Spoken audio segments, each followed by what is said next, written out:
We just finished an aerial tour of Accra to inspect the flooded areas. Unfortunately, the flooding has been very extensive today for several reasons. One, the recorded rainfall today is one of the highest in several years. The Meteo looking at approximately 140 millimeters that was dumped on Accra. Last year, the maximum rainfall was 56 on a single day. And so the volumes are much higher. And so there are many issues to the flooding in Accra. There's climate. If you look at the rainfall pattern from 2024, 2025, 2026, you see that increasingly every year we're getting more rain in Accra than we used to get.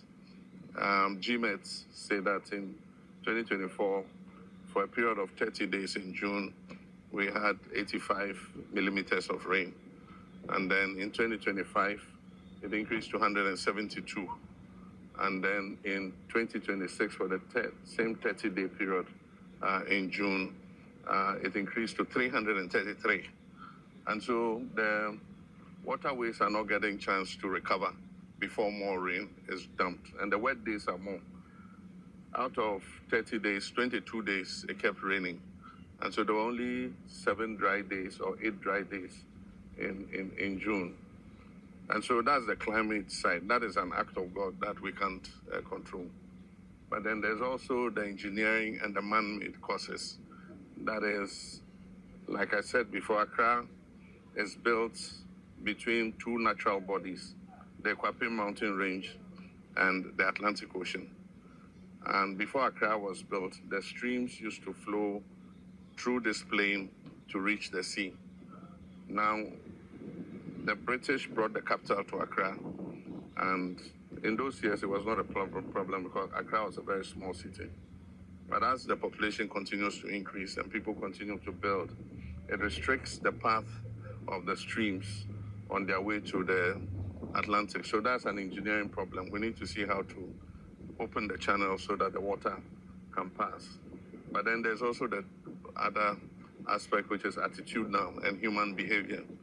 That is dumping garbage in the drains, putting all kinds of items in the drains after we finish creating waste. Instead of sending it to the appropriate place, even in the air, we discovered many illicit dumping sites where the wetlands are.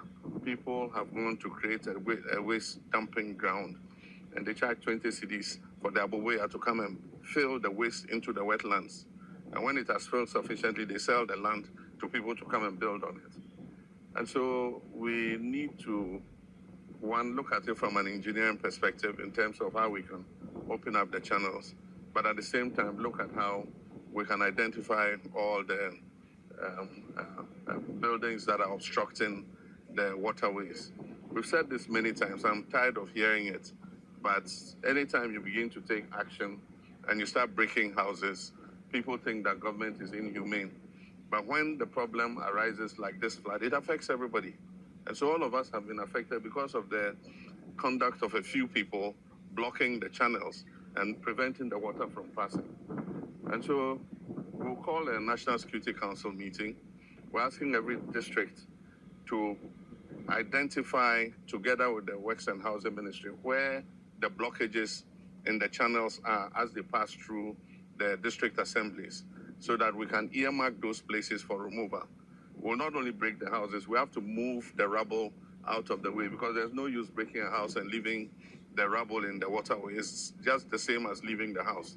And so it's going to be quite a major issue in order to resolve the problem of Accra. But ultimately, the other solution will be to decongest Accra. And that's why we're planning that we move some of the city out, that is the major government departments, and then also create a new center of growth so that our people will start building outside Accra in a new city instead of everybody looking for some space in Accra to build. So, but that's a long-term solution. Like I said, it's a 20-year project. We are still working on the designs, Once they do that, we'll demarcate, people can start buying plots. If they like, they can start building houses.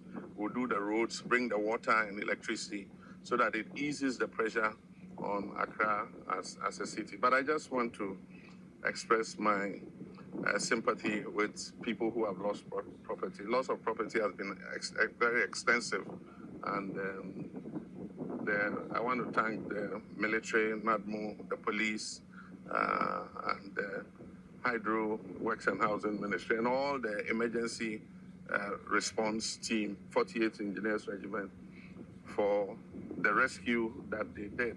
I've seen many of the videos where people had to be carried out of their houses. They deployed their boats, and they helped to save quite a lot of lives. NADMO will do what it can to try and identify the victims and see how we can just support them in a way in the next few days. I've asked the Minister of Finance to release some money from the contingency fund so that we can do some post-flood relief for persons who have been affected.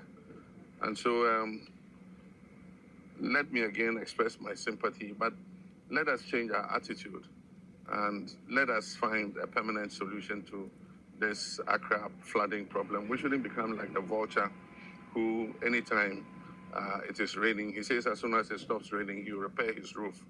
And then as soon as it stops raining, he says, oh, it has stopped raining, so there's no need to repair the roof. This time should be different.